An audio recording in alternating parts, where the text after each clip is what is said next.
The blood on her hands wouldn't wash away, no matter how fiercely Winifred Blackburn scrubbed them in the freezing creek water.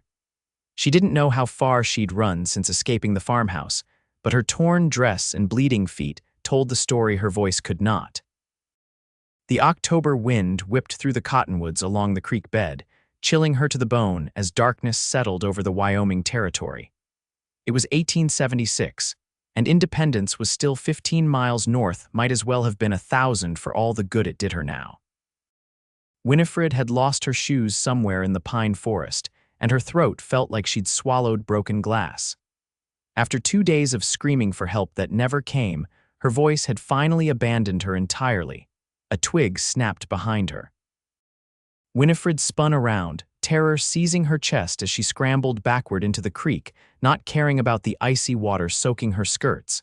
She'd rather drown than be dragged back. "Whoa there," a deep voice called softly. A tall figure emerged from the shadows, leading a dappled gray mare. "Ain't looking for trouble, madam." The man stepped into the moonlight, revealing a weathered face beneath a wide-brimmed hat. He couldn't have been more than 30, with keen eyes that seemed to take in her battered state in an instant. "Name's Owen James," he said, keeping his distance. "Most folks just call me OJ." His eyes traveled over her torn clothing, the bruises on her wrists, and the wild fear in her eyes. Understanding dawned on his face. "Someone after you," Winifred tried to speak, but only a painful rasp emerged. Desperately, she touched her throat, tears welling in her eyes. The cowboy nodded slowly. "Your voice is gone from screaming." It wasn't a question. He crouched down, still keeping his distance. "You don't need words to be heard here." Winifred stared at him, trembling from cold and fear. The man untied a blanket from his saddle and held it out, not approaching any closer. "Independence is a fair piece from here," he said. "My cabin's just over that ridge. You can get warm, rest up. I can sleep in the stable." He laid the blanket on the ground and backed away. "Your choice." "I'll wait." Winifred hesitated, studying his face in the moonlight. There was something in his eyes, not pity, but a quiet understanding that made her reach for the blanket. As she wrapped it around her shoulders, Owen James turned his back to give her privacy. "Got some stew on the fire," he said to the night sky. "Nothing fancy, but it's hot." Winifred took a tentative step toward him, then another. She had no reason to trust this stranger, but she had nowhere else to go. When he turned back around, she was standing a few feet away, clutching the blanket around her shoulders. "No need to explain anything tonight," Owen said, leading his horse. "Sometimes the only thing needed is a safe place to breathe." The cabin appeared through the trees as they crested the ridge, a simple structure with smoke curling from the stone chimney. A small corral stood to the side with 2 more horses grazing in the moonlight. Winifred paused, scanning the darkness for other signs of life. "Just me here," Owen said, noticing her apprehension. "Nearest neighbors 5 miles east." Inside, the cabin was modest but tidy. A fire crackled in the hearth, casting warm light over a wooden table, 2 chairs, and a narrow bed pushed against the far wall. Dried herbs hung from the ceiling beams, and a bookshelf held more volumes than Winifred would have expected for a simple cowboy. "Sit," he said, gesturing to the table. "I'll fetch you some water." Winifred sank gratefully into a chair as Owen ladled stew into a bowl. The rich scent of meat and potatoes made her stomach growl audibly. She hadn't eaten in days. "Slow now," he cautioned as he set the bowl before her. "Too much too fast will make you sick."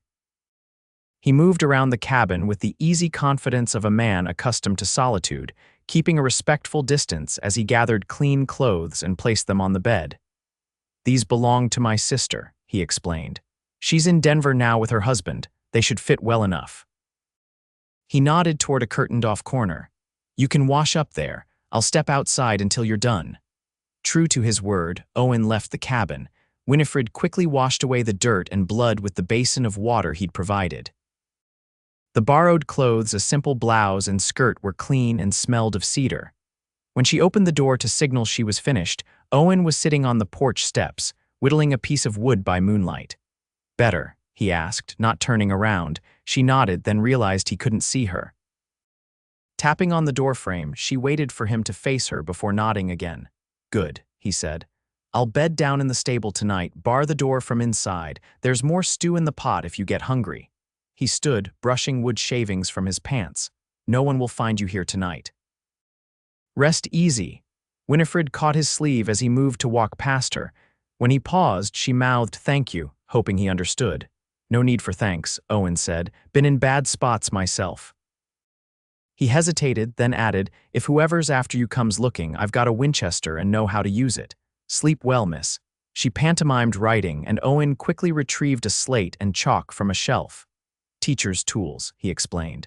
"Came in handy when I broke my jaw last winter." Winifred wrote her name in careful letters. "Winifred Blackburn," Owen read aloud. "Good to meet you properly, Miss Blackburn. Get some rest now." After he left, Winifred barred the door as instructed. For the first time in days, she felt safe enough to let exhaustion claim her. As she drifted towards sleep in the narrow bed, the last thing she heard was the gentle sound of Owen's knife against wood, keeping watch in the darkness outside. Morning arrived with the scent of coffee and bacon. Winifred awoke disoriented, clutching the blankets to her chest until memory returned. She was safe at least for now. Moving to the window, she saw Owen in the yard, chopping wood with powerful, efficient strokes. His shirt clung to broad shoulders, and his movements had the easy grace of a man comfortable in his own skin. A knock at the door startled her. "Morning," Owen called. "Breakfast when you're ready. No rush." Winifred quickly splashed water on her face and attempted to tame her tangled auburn hair. When she opened the door, Owen was setting plates on the table, his back to her.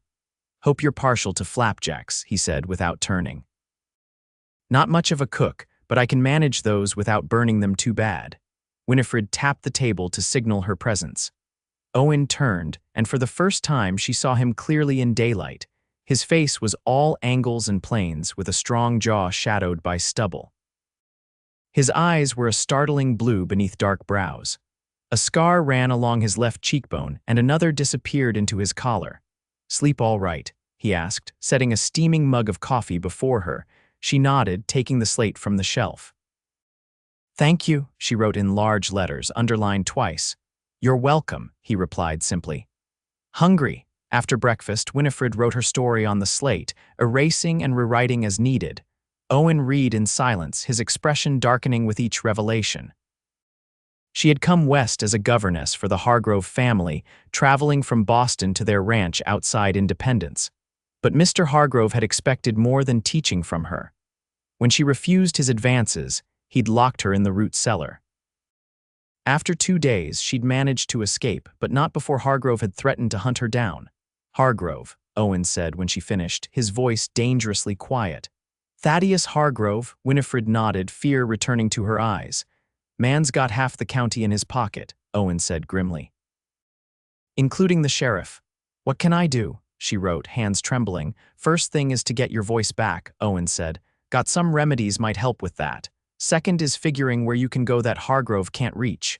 No money," she wrote. "No family." "Well, you've got shelter for now," Owen said firmly. "Hargrove doesn't come to this part of the territory. Bad blood between us." Winifred raised a questioning eyebrow. "Another story for another time," he said, standing abruptly. "For now, let's see to your throat." "My ma was half Cherokee, taught me a thing or two about healing."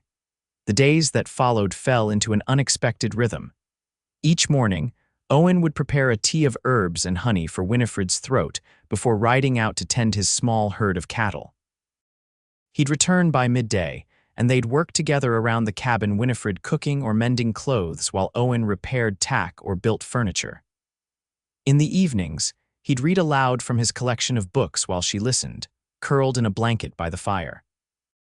Despite her circumstances, Winifred found herself growing comfortable with this quiet man. Owen never pressed for more information than she offered, and he seemed to understand her gestures and expressions with uncanny accuracy. By the 4th day, she could produce hoarse whispers, though full speech remained painful. "You're healing," Owen commented as they washed dishes together on the 5th evening. "Voice should come back proper soon." "Why help me?" Winifred whispered, the first complete sentence she'd managed. Owen's hands stilled in the wash basin. "Everyone deserves kindness," he said after a moment, "especially those who have seen the lack of it. Hargrove won't stop looking, she whispered. No, Owen agreed. He won't. I should leave, she said, putting you in danger. Been in danger before, he said with a half smile. Besides, winter's coming. Wouldn't get far before the snow. That night, Winifred couldn't sleep. The thought of bringing trouble to this man who had shown her nothing but decency weighed heavily. She slipped from the bed Owen still insisted on sleeping in the stable and moved to the window. The moon illuminated the yard, where a figure sat on the porch steps. Owen was keeping watch, as he did every night. In the morning, Winifred made a decision. She waited until Owen returned from checking his fence line before approaching him with the slate. "Teach me to shoot," she had written. Owen studied her face. "You sure about that?" She nodded firmly. "All right," he said. "We'll start today." The rifle was heavy in her hands, its wooden stock smooth from years of use. Owen stood behind her, adjusting her stance with gentle touches that sent unexpected warmth through her body. "Breathe in," he instructed, his voice close to her ear. "Aim. Breathe out as you squeeze the trigger. Don't pull, squeeze." The shot cracked through the afternoon stillness, missing the can he'd set up by several feet. Winifred frowned in frustration. "That's good for a first try," Owen said. "Takes practice." By the end of the afternoon, she'd hit the target twice. The sense of accomplishment was intoxicating, something Hargrove could never take from her. "You're a natural," Owen said as they walked back to the cabin. "Few more days, you'll be out shooting me." "Unlikely," Winifred whispered, her voice stronger now, "but I'll try." 2 weeks passed, and Winifred's voice returned completely, though it remained lower and raspier than before. With each passing day, she found herself watching Owen more closely, the way his hands moved when he worked, how his eyes crinkled at the corners when he smiled, the quiet confidence with which he moved through the world. She learned his story in pieces. He'd been a ranch hand, then a scout for the army, then briefly a deputy in Independence before settling on his small spread. There had been a woman once, but she'd chosen a banker over a cowboy. The bad blood with Hargrove stemmed from Owen's time as deputy, when he'd arrested Hargrove's brother for nearly beating a saloon girl to death. The charges had mysteriously disappeared, but Hargrove's hatred remained. November brought the first heavy snow, sealing them in their quiet sanctuary. One evening as they sat by the fire, Winifred finally asked the question that had been troubling her. "Why did you believe me? That first night you could have thought I was a runaway wife, or worse." Owen was silent for a long moment, staring into the flames. "My younger sister," he said finally. "Man who employed her in Kansas City. He tried the same as Hargrove. She wasn't as fortunate as you, couldn't get away." "I'm sorry," Winifred said softly. "She's safe now," Owen continued. "But it taught me something about the look in a woman's eyes when she's running from that kind of evil. There's no mistaking it." Without thinking, Winifred reached out and took his hand. Owen's fingers tightened around hers, and they sat in silence as the fire crackled and snow fell softly outside. That night changed something between them. Small touches became common: a hand on a shoulder, fingers brushing while passing dishes, standing closer than strictly necessary. Neither acknowledged it directly, but the cabin seemed to grow warmer despite the deepening winter. December arrived with howling blizzards that confined them indoors for days at a time.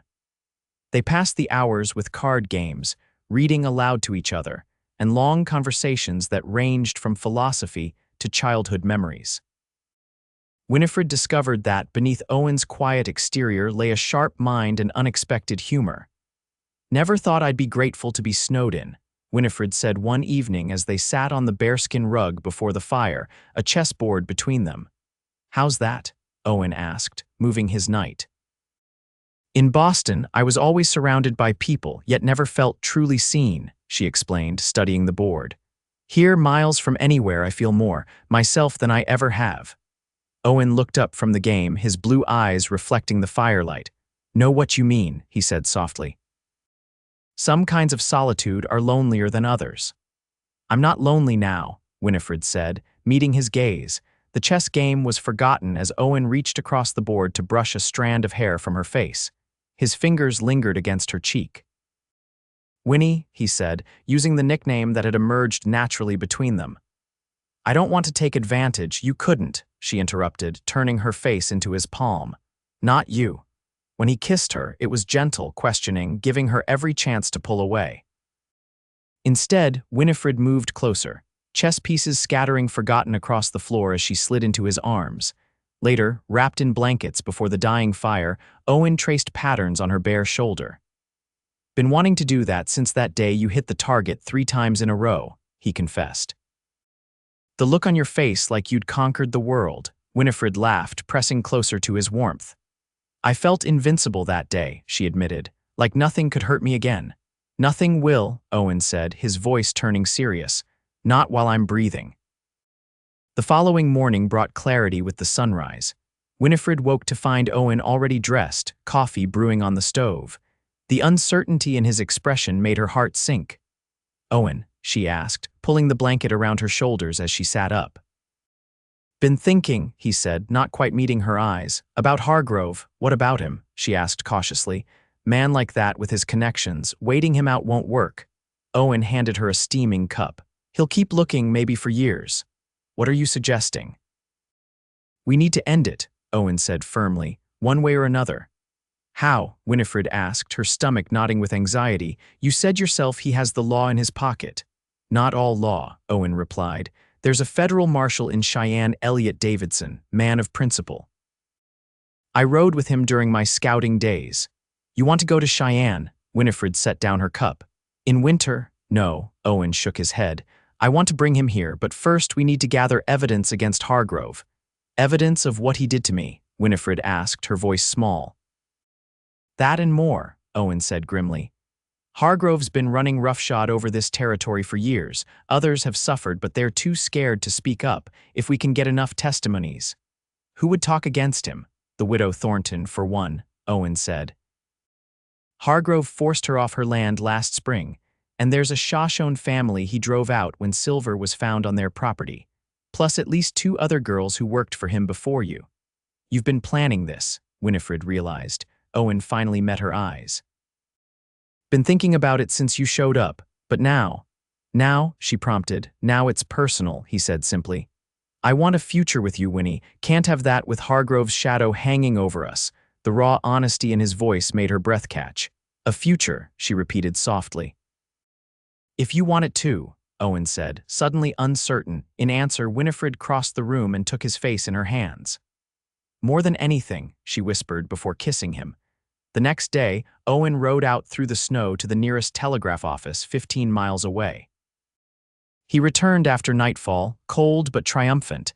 Davidson will come, he announced as he shrugged off his snow-covered coat. Be here in a fortnight, weather permitting. Over the following days, they prepared. Winifred wrote down every detail of her time at the Hargrove Ranch, while Owen drew maps and gathered information from his infrequent trips to town. They were building a case, piece by careful piece. What if it's not enough? Winifred asked one night as they lay in bed, the wind howling outside. What if he still walks free? Owen pulled her closer. Then we leave, he said. Go to California, Oregon, somewhere he can't reach. Just like that, leave everything you've built here. This is just land and timber, Owen said, gesturing to the cabin around them. What matters is right here. He placed his hand over her heart. Marshal Elliot Davidson arrived during a rare break in the weather, a tall, lean man with iron-gray hair and eyes that missed nothing. He listened to Winifred's story without interruption, his weathered face revealing nothing. When she finished, he turned to Owen. You believe every word? He asked. With my life, Owen replied steadily. Davidson nodded once. Not enough for an arrest, not against someone like Hargrove, need more witnesses. I can get them to talk to you, Owen said, if you give them your protection. Federal protection isn't something I can promise lightly, Davidson warned.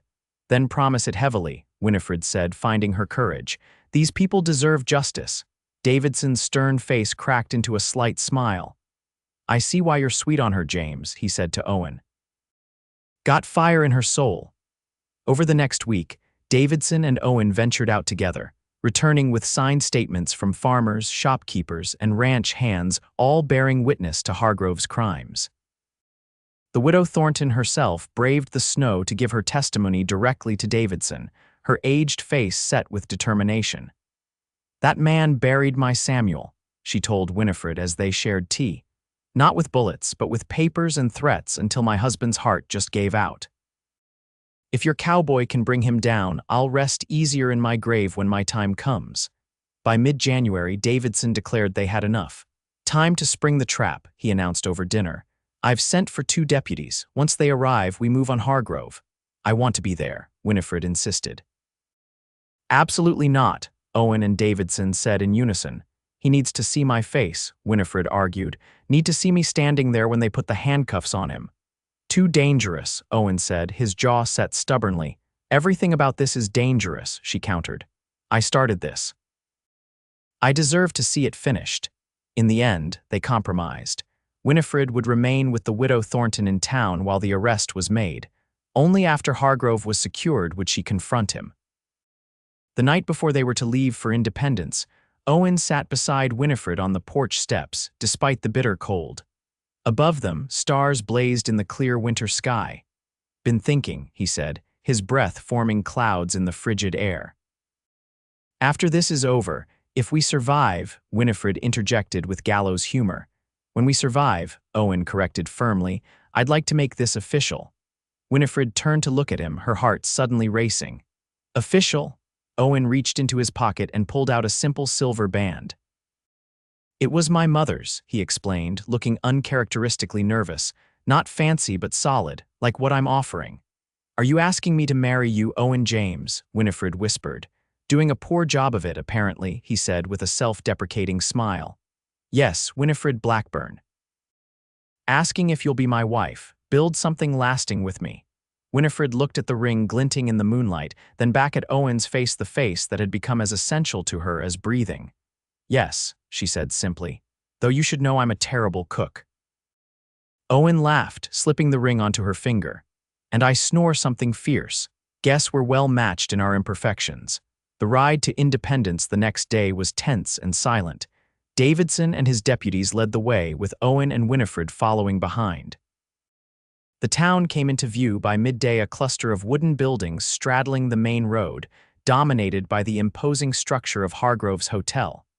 Remember the plan, Davidson reminded them as they approached. Mrs. Thornton is expecting you, Miss Blackburn. James, you're with us. Owen helped Winifred dismount in front of the widow's small house at the edge of town.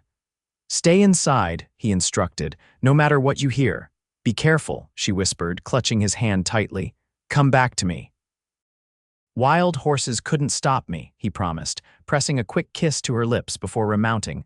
Widow Thornton welcomed Winifred with surprising cheer.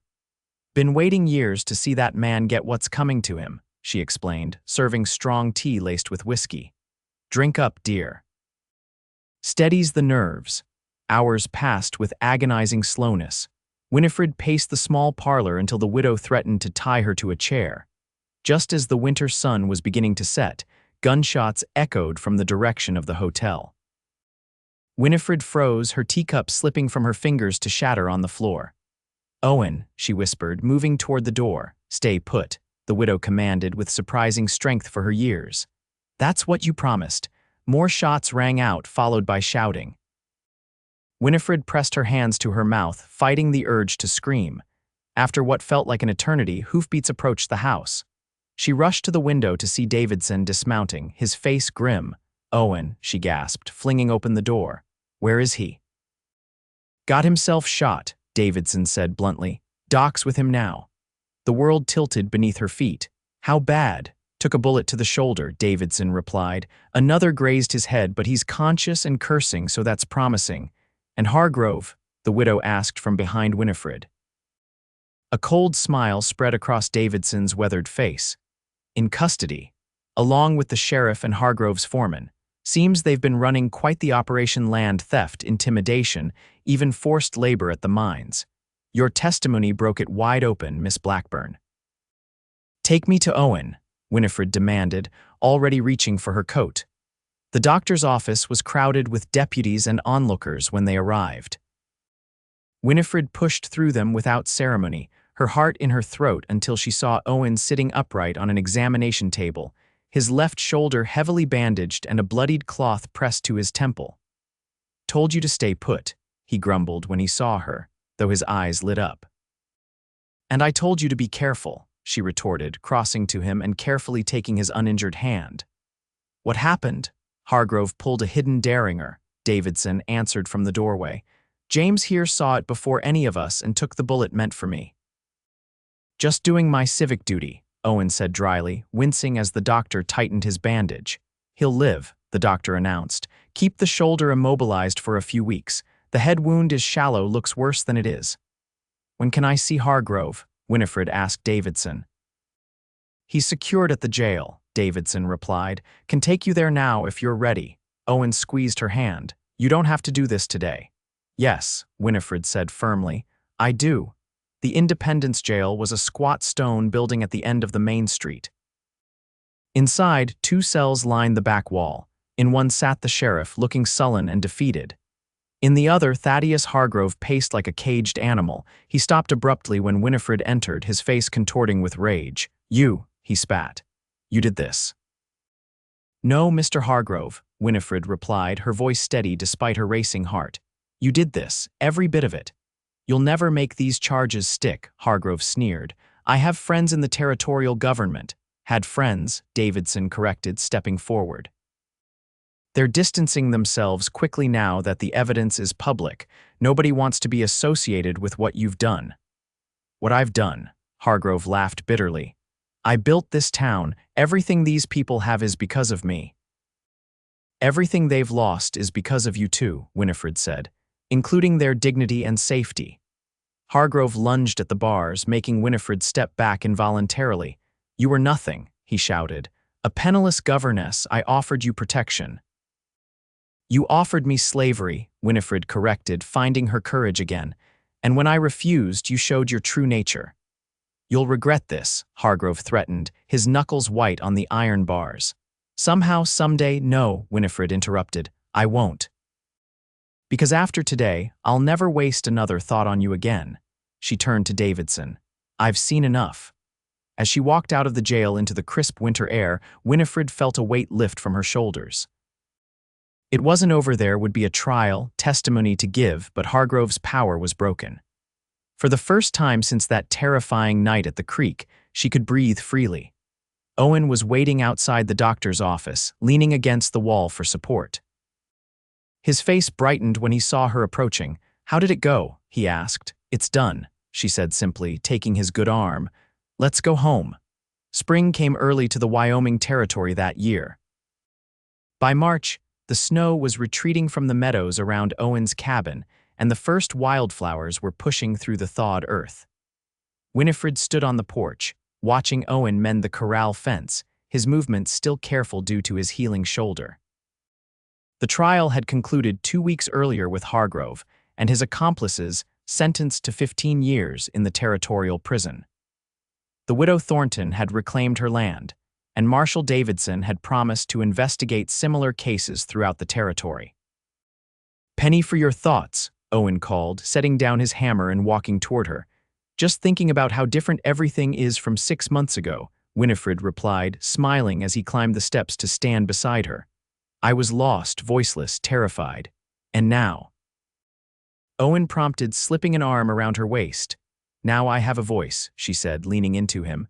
And a home, and next week a husband. Owen kissed her temple. Still sure about that last part, not too late to run for the hills. Only place I'm running is toward you, Winifred assured him, turning in his arms. Though I should warn you, I invited the widow Thornton to the wedding. She's bringing her famous sour cherry pie.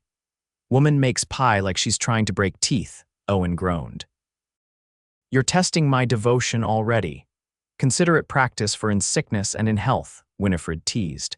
Speaking of which, Davidson sent a telegram. He's bringing a judge with him. They'll be here by Tuesday. Just in time, Owen nodded. The new bedroom should be finished by then. They had spent the winter expanding the cabin, adding a proper bedroom and enlarging the main room. Owen had also built a small schoolhouse near the property line, where Winifred would teach the children from neighboring ranches. Davidson also mentioned that the territorial governor is offering you your old deputy position, Winifred said carefully, watching Owen's reaction. With a promotion to sheriff. Owen was silent for a moment, gazing out at the greening landscape. Told him no, he finally said. That life's behind me now. You didn't consult me, Winifred observed, though without real anger. Would you want me wearing a badge? Owen asked seriously. After everything with Hargrove and the law and independence, Winifred considered this. I want what makes you happy, she finally said. And keeps you safe.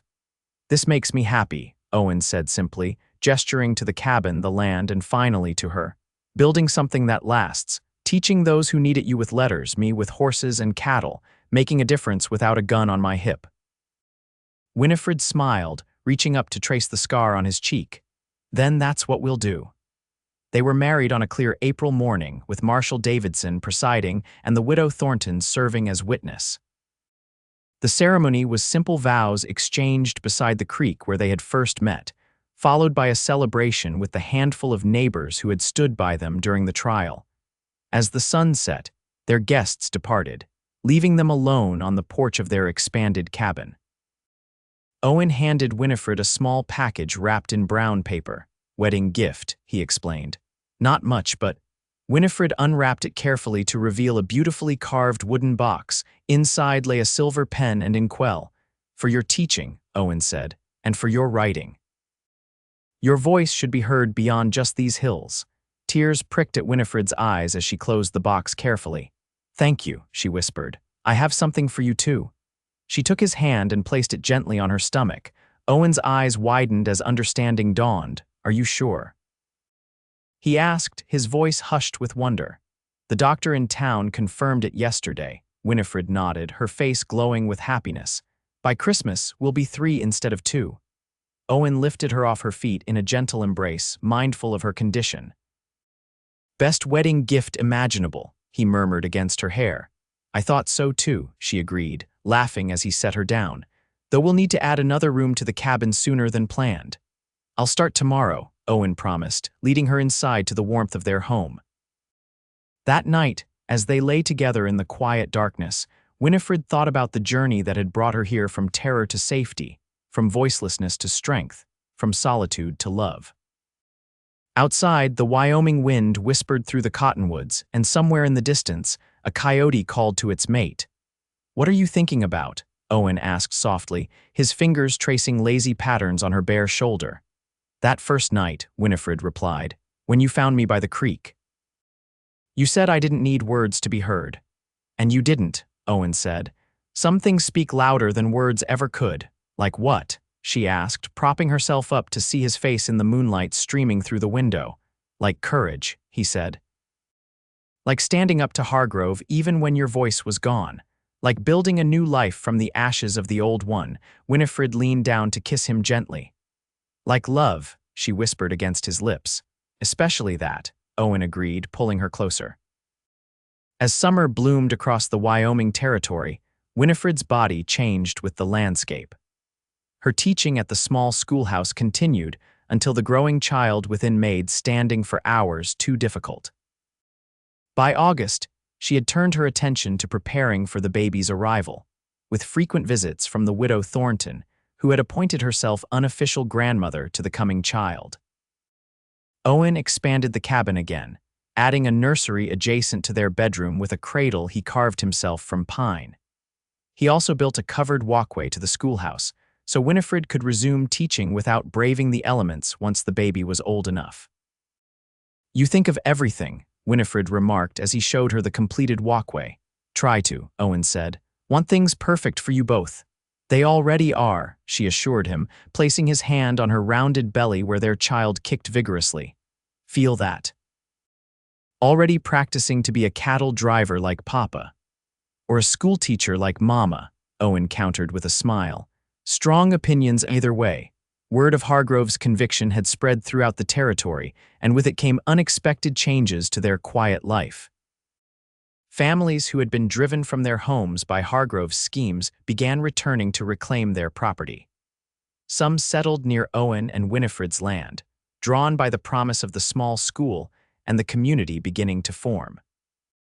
Among them was a young Shoshone family, Joseph Eagle Feather, his wife Sarah, and their 3 children. Joseph had been a scout with Owen years before, and their friendship quickly rekindled.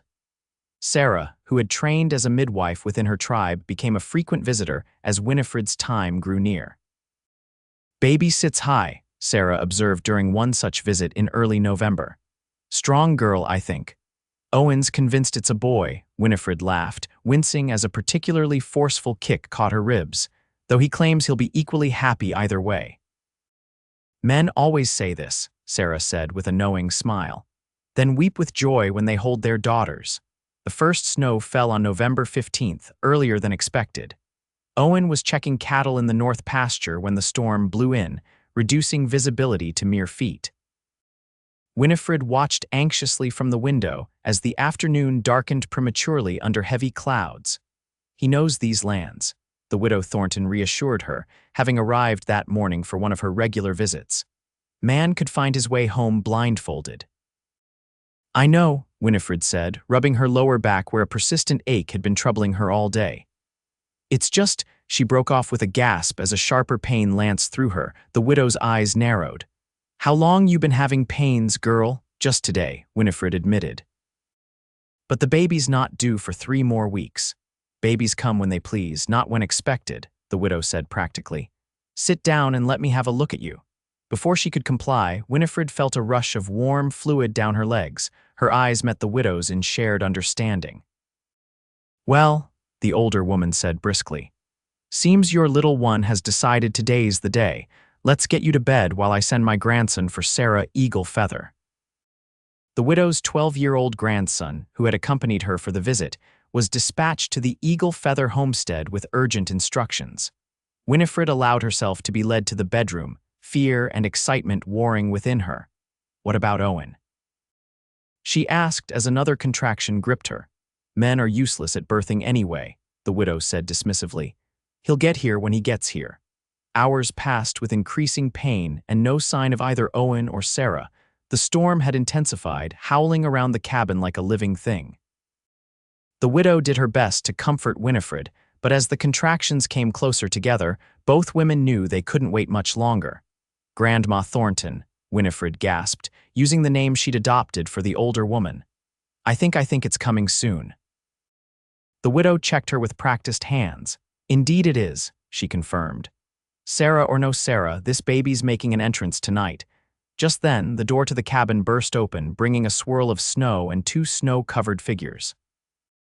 Sarah Eagle Feather stamped snow from her boots as she unwound a heavy scarf from her face. "Sorry for delay," she said, already moving toward the bedroom. "Storm is bad." Behind her, Owen stood in the doorway, his face pale beneath his snow-crusted beard. "Winnie." He called, his voice tight with worry. "In here," the widow called. "And you stay out there, young man, women's work happening now." "Like hell," Owen growled, already striding toward the bedroom. Sarah blocked his path with surprising authority for her small frame. "You wait," she said firmly. "We call when it's time." Winifred's voice, strained with pain, came from behind the partially closed door. "Owen, I'm all right, just wait out there." For the next 2 hours, Owen paced the main room like a caged animal, stopping at each cry from the bedroom. The widow's grandson watched him with wide eyes from his seat by the fire. "Mama says men always act like fools at birthings," the boy observed. "Your mama's a wise woman," Owen replied absently, his head jerking up at a particularly loud cry from Winifred. Finally, Sarah emerged from the bedroom, her face serious but calm.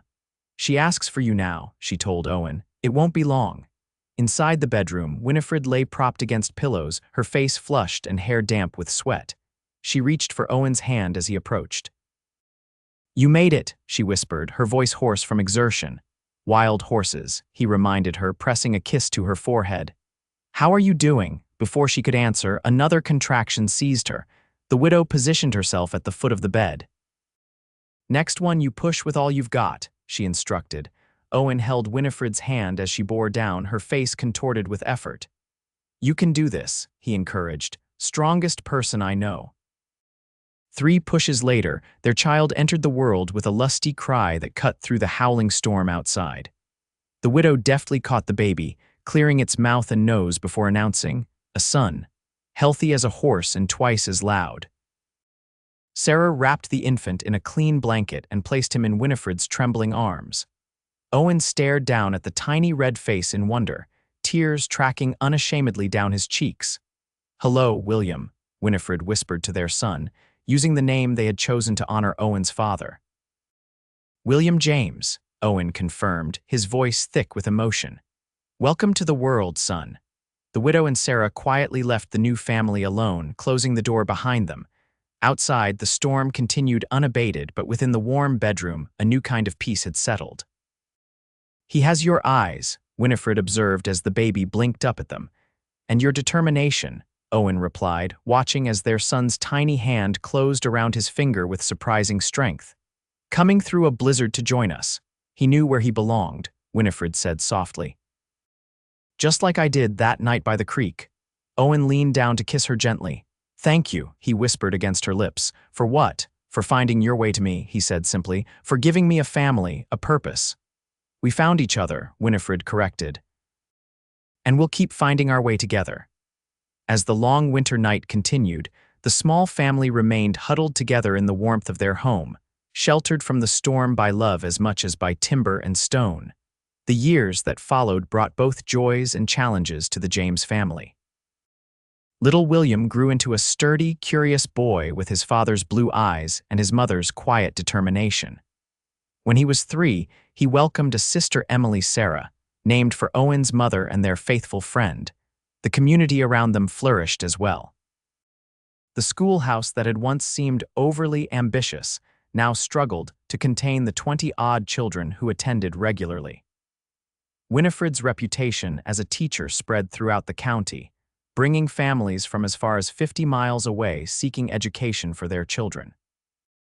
Owen expanded their cattle operation gradually, breeding stock known for hardiness and quality. He never employed more than 2 ranch hands at a time, preferring to keep the operation small and manageable. By the time William was 8, the boy was already accompanying his father on short rides to check fences and move cattle. "He's a natural horseman," Owen boasted one evening as they watched their children playing in the yard. "Sits a saddle like he was born to it." "And Emily's already reading at 6, Winifred replied with equal pride. "Fastest learner I've ever taught." Life settled into a rhythm of seasons and growth, marked by birthdays, anniversaries, and the gradual changes to the landscape around them. The cabin expanded again and again until it resembled a proper ranch house, with a wide porch wrapping around 3 sides and glass windows that caught the morning sun. In the spring of 1886, 10 years after Winifred had stumbled upon Owen's cabin, Marshal Davidson paid them an unexpected visit.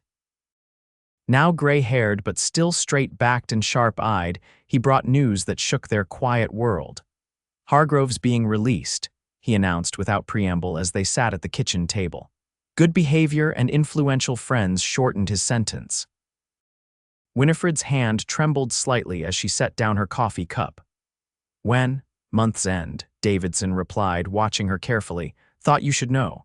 Owen's face had hardened at the news. "He make any threats? Any indication he's still holding a grudge?" Davidson shook his head. "Not that I've heard. Man's in his 60s now, lost most of his fortune and influence while inside, but still."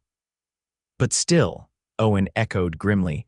After Davidson left, Owen found Winifred standing by the creek, arms wrapped around herself despite the warm spring air. "We could leave," he offered, coming to stand beside her.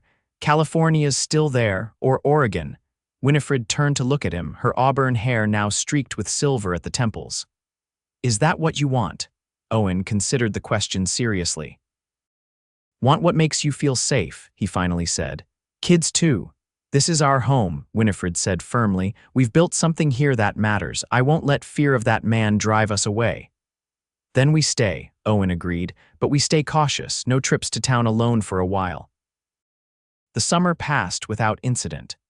Hargrove was released as scheduled, but according to Davidson's occasional telegrams, he had settled in Denver with a widowed sister. By harvest time, the immediate anxiety had faded, though neither Owen nor Winifred ever completely relaxed their vigilance. Life continued its steady march forward. William, now 10, took on increasing responsibility around the ranch, while Emily's quick mind devoured every book Winifred could procure for her. The schoolhouse flourished under Winifred's guidance, and Owen's cattle operation provided comfortable security for their future. Then came the winter of 1888, remembered throughout the territory as the season of the Big Die-Up. Blizzards of unprecedented ferocity swept the plains, burying cattle where they stood and isolating homesteads for weeks at a time. Even the James Ranch, better prepared than most, felt the brutal impact of nature's fury. "Lost the entire north herd," Owen reported grimly after a desperate rescue attempt in January. "Found them frozen in a draw, packed together for warmth. Didn't help. It was the worst financial setback they had faced, but they weathered it together." Winifred took on additional students, teaching in the evenings to adults who wanted to improve their prospects. Owen worked from dawn until well after dark, saving what cattle they could and rebuilding what the storms destroyed. By spring, when the snow finally retreated, they had survived with their land intact and their spirits unbowed, though their savings were significantly depleted.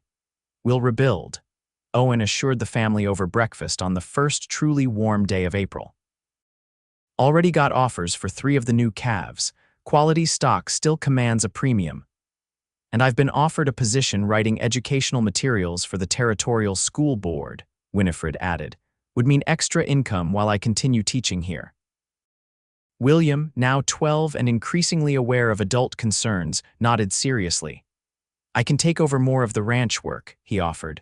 "Let Pa focus on breeding and sales.